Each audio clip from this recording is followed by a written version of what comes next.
देखते रहिए भारत 10 न्यूज। राज्य आंदोलनकारियों के हत्यारों को किसी भी कीमत पर बख्शा नहीं जाएगा। उत्तराखंड चिन्हित राज्य आंदोलनकारी रजिस्टर्ड के तत्वाधान में नैनीताल में विगत 13 व 14 नवंबर को 2 दिवसीय सम्मेलन का आयोजन किया गया। सम्मेलन में राज्य आंदोलनकारियों के साथ आज से 28 वर्ष पूर्व मुजफ्फरनगर में जो जघन्य हत्याकांड, मातृशक्ति की अस्मिता के साथ खिलवाड़ हुआ व मसूरी खटीमा नैनीताल में आंदोलनकारियों पर अत्याचार व उनकी हत्याएं हुई, उन विभिन्न मामलों में 28 वर्षों तक कोई भी निर्णायक कार्रवाई हत्यारों के खिलाफ नहीं की गई या उसे गंभीरता से नहीं लिया गया। उत्तराखंड के उन शहीद आंदोलनकारियों को न्याय दिलाने में विगत 22 वर्षों से सत्तासीन सरकारों ने इस मामले की गंभीरता को नहीं समझा। शहीदों, हम शर्मिंदा हैं, तुम्हारे कातिल जिंदा है के नारे तक ही सीमित रहें। हर वर्ष 9 नवंबर 2000 को उत्तराखंड के राज्य स्थापना दिवस पर शहीदों को स्मरण किया जाता है। स्थापना दिवस पर लाखों करोड़ों रुपए खर्च किए जाते हैं। सरकार के जिम्मेदार मंत्री, प्रशासनिक अधिकारी आदि शहीद स्मारकों पर वो उनके नाम पर सांस्कृतिक कार्यक्रम का आयोजन तो करते हैं और इस अवसर पर शहीदों के साथ हुई उस जघन्य हत्याकांड का बखान भी समय समय पर होता है, लेकिन आज तक इस सामूहिक हत्याकांड में लिप्त अपराधियों के विरुद्ध जिस तेजी से काम होना चाहिए था वह नहीं हुआ है, जिससे राज्य आंदोलन से जुड़े कई आंदोलनकारी हताश है, जिन्होंने राज्य की लड़ाई में एक लंबे समय तक संघर्ष किया। कई युवा आंदोलनकारी उच्च शिक्षा प्राप्त करने के बावजूद भी सरकार की नौकरियों के बजाय आंदोलन की मशाल को थामे रहे और वर्ष 1979 में कुमाऊं विश्वविद्यालय के वाइस चांसलर वैज्ञानिक डी पंत की अध्यक्षता में गठित उत्तराखंड क्रांति दल के गठन के साथ उत्तराखंड राज्य निर्माण के एकमात्र लक्ष्य को लेकर निरंतर आंदोलन करने के संकल्प से लेकर 9 नवंबर 2000 तक राज्य आंदोलन को निर्णायक स्थिति पहुंचाया।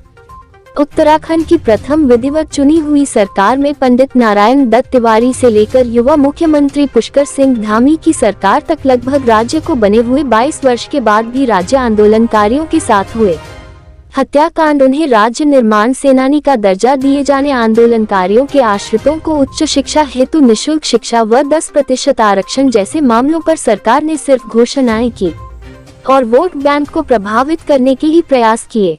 सबसे अहम सवाल यह है कि तत्कालीन सरकार में उत्तराखंड क्रांति दल के 4 वरिष्ठ अग्रणी आंदोलनकारी भी विधायक के रूप में चुनकर सरकार में शामिल थे। तब 5 वर्षों तक इस गंभीर मामले पर चुप्पी साधे रहे। कई सरकारें आई और गई। यह जवाब दिया जाना चाहिए कि क्या मसूरी, खटीमा, नैनीताल और मुजफ्फरनगर में जो हत्याएं, बलात्कार, अत्याचार हुए, क्या वह सब असत्य व काल्पनिक है? यदि ऐसा है तो सरकार ऐसे मामलों में श्वेत पत्र जारी करे और यदि नहीं तो फिर सरकारें ऐसे मामलों पर गंभीर क्यों नहीं रही है व खामोशी की चादर ओढ़े हुए हैं? उत्तराखंड राज्य आंदोलनकारी की भावना के साथ खिलवाड़ क्यों करती रही, यह एक बड़ा सवाल है। ऐसे जघन्य अपराधों को पर पर्दा डालने व अभियुक्तों को बचाने की साजिश क्यों रची गई है? उत्तराखंड की विधानसभा में विगत 22 वर्षों में कई समय पर कई विधायक ऐसे रहे हैं जिन्होंने उत्तराखंड राज्य आंदोलन में सक्रिय भूमिका निभाई थी। वह आंदोलन के अग्रणी भी रहे थे, लेकिन वह भी ऐसे गंभीर मामले पर चुप्पी साधे रहे और विधानसभा में ऐसे गंभीर मामलों पर हत्यारों को सजा दिलानी चाहिए थी, लेकिन ऐसा देखने को नहीं मिला। आज भी कई विधायक अपने आप को उत्तराखंड राज्य आंदोलनकार में सक्रिय भूमिका निभाने व भागीदारी का दावा तो करते हैं, लेकिन इस हत्याकांड के मामले में खामोशी साधे रहते हैं। बड़ा दुर्भाग्य है कि अब तो कई ऐसे तथाकथित राज्य आंदोलनकारी विधायक के ऊपर भ्रष्टाचार, भाई भतीजावाद और पैसा देकर सरकारी नौकरियों में नियुक्तियां दिलाए जाने के भी आरोप लगने लगे हैं। ऐसे में उनके राज्य आंदोलनकारी होने पर भी सवाल उठना लाजमी है। एक सच्चा राज्य आंदोलनकारी उत्तराखंड की अस्मिता व गौरव के साथ खिलवाड़ नहीं कर सकता। यदि ऐसे जघन्य अपराधों के मामलों पर सरकार गंभीर होती और अत्याचारियों को समय पर फांसी के फंदे पर लटकाया जाता तो एक बेहतरीन संदेश उत्तराखंड राज्य के निवासियों व आंदोलनकारियों को मिल पाता, लेकिन ऐसा नहीं हुआ। यही कारण है कि अब कई मामलों में अपराधों को दबाने व उन पर लीपापोती करने की परिपाटी भी दिखाई देने लगी है। विगत दिनों में उत्तराखंड भर्ती घोटाला, अंकिता कांड, किरण नेगी हत्याकांड के अपराधियों को बरी कर देने जैसे मामलों से स्पष्ट होता है कि ऐसे मामलों में उत्तराखंड की सरकार गंभीर नहीं है। अपराधी खुले घूम रहे हैं और जिनके साथ न्याय हुआ है वह इस लचर व्यवस्था से हताश है और उन्हें न्याय नहीं मिल पा रहा है। उत्तराखंड जनहित राज्य आंदोलनकारी समिति ने इस मामले को गंभीरता से लिया। उत्तराखंड जनहित हाई कोर्ट अधिवक्ता संघ ने भी इस मामले में अपने स्तर से सर्वोच्च प्रयास करने का आश्वासन दिया है और जनहित राज्य आंदोलनकारी समिति रजिस्टर्ड के साथ कंधे से कंधा मिलाकर इस नरसंहार अत्याचार करने वालों को उनके मुकाम तक पहुंचाने का संकल्प भी लिया है। आने वाले समय में उत्तराखंड के इतिहास में हाई कोर्ट के अधिवक्ताओं का यह संकल्प अन्याय व अत्याचार के खिलाफ जनहित में किए गए ऐतिहासिक नजीर के रूप में याद किया जाएगा। इस गठबंधन से उत्तराखंड के जनमानस स्वराज आंदोलनकारियों को बड़ी उम्मीद नजर आने लगी है। इस 2 दिवसीय सम्मेलन के पहले दिन उत्तराखंड प्रशासनिक अकादमी स्थिति यूथ हॉस्टल के सभागार में उत्तराखंड राज्य आंदोलनकारी से संबंधित मामलों की पैरवी कर रहे वरिष्ठ अधिवक्ता रमन शाह व अध्यक्ष हाई कोर्ट अधिवक्ता संघ प्रभाकर जोशी एवं V.S. नेगी आदि हाई कोर्ट के वरिष्ठ अधिवक्ताओं ने सभागार में विभिन्न जिलों से आए हुए आंदोलनकारियों को माननीय उच्च न्यायालय में इस मामले में हो रही प्रगति से अवगत कराया तथा सभा को संबोधित किया। अपने संबोधन में शाह ने उत्तराखंड हाई कोर्ट चिन्हित राज्य आंदोलनकारी अधिवक्ता संघ की ओर से चिन्हित राज्य आंदोलनकारी समिति रजिस्टर्ड उत्तराखंड दिल्ली को अपना समर्थन देने की विधिवत घोषणा की। विभिन्न जिलों से आए हुए राज्य आंदोलनकारियों ने अपने अपने विचार प्रकट किए व समस्याओं से अवगत कराया।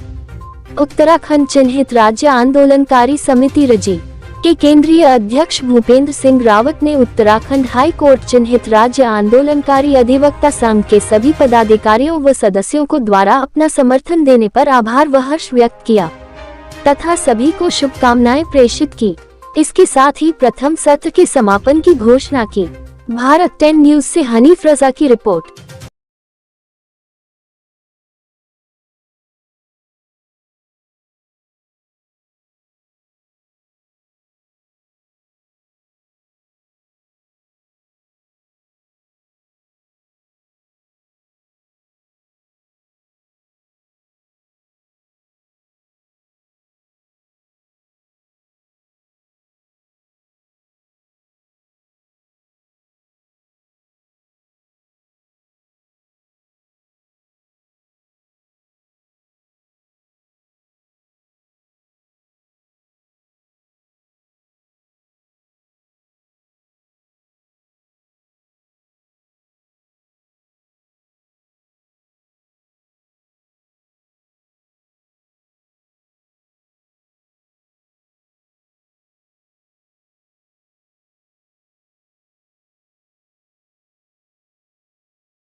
मैं देखता हूँ और आप लोगों से संबंधित राज्य आंदोलनकारियों से संबंधित जितने भी कानून लड़ाई हैं, भाई रमन शाह जी के साथ, श्री जोशी जी के साथ हम कंधा से कंधा मिलाकर कानूनी लड़ाई लड़ रहे हैं। यहाँ पर आके तो आपको लगी नहीं होगी, कोई बात नहीं है, लेकिन कानून के लिए बिना आप लोगों के सहयोग से ये लड़ाई नहीं लड़ी जा सकती। पहला मेरा तो कहना ये है और कोई ये ना समझे कि मैं आगे लड़ रहा हूँ या ये नहीं लड़ रहा हूँ। ये लड़ाई को सबको लड़नी है एक साथ, और किसी को कम लड़नी है, किसी को ज्यादा लड़नी है, किसी को जमीन में लड़नी है, किसी को न्यायालय में लड़नी है। लड़नी सबको पड़ेगी ताकि हम अपना गोल अचीव कर सके, उनको जो शहीद हुए उनको जस्टिस दिला सके। उसके साथ साथ उत्तराखंड का शेप भी डिसाइड होगा। जैसे ही जस्टिस मिलेगा उत्तराखंड का शेप तब डिसाइड होगा। अभी तक अस्मिता विहीन उत्तराखंड हमारे लिए जीरो उत्तराखंड है, कि अस्मिता का प्रश्न आज तक, क्योंकि मुजफ्फरनगर कांड से पहले आज हमने हमारे अपने साथियों की बदौलत ये मुजफ्फरनगर कांड को 28 साल बाद जिंदा किया है। 28 कल आप लोग जिसमें आए हैं वो डेट है कल लगी हुई। कल हम वो क्योंकि कुछ डॉक्यूमेंट डीसी लाए हैं, कुछ डॉक्यूमेंट को भी हम उसमें सम्मिलित करेंगे, इसलिए हम कल को एडजस्टमेंट की उसमें देंगे। लेकिन आप सभी लोग बाहर में आमंत्रित हैं।